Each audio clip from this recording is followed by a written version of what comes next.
అపరబ్రహ్మనే మీరు ఆత్మను చూశారు అనడమే మనోబుద్ధి కూడా చూశాను అని అంటున్నారు. అది గర్వంతో అహంతో దురహంకారంగా చెప్పుట మేము అనుకోవచ్చు కదా. నా మాట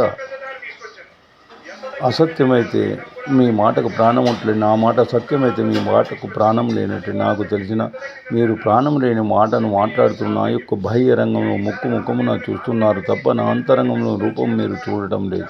మనోబుద్ధి చూశాను అని ధైర్యంగా చెప్పుచున్నాను. అంతేగాక నేను తప్ప ఎవరు చూడలేదని కూడా చెప్పుచున్నాను. మనోబుద్ధిచే కాకుండా నేరుగా ఆత్మని చూశాను అని చెప్పుచున్నాను. అయితే మీరు విశ్వసించరు. నేను దేవుణ్ణి మాత్రం చూడలేదు. నేను ఎప్పటికీ దేవుణ్ణి చూడను, చూడవలసిన అవసరం లేదు, నాకు లేదు. ఇంతకంటే ఎక్కువ మీతో నేను చెప్పవలసిన అవసరం లేదు.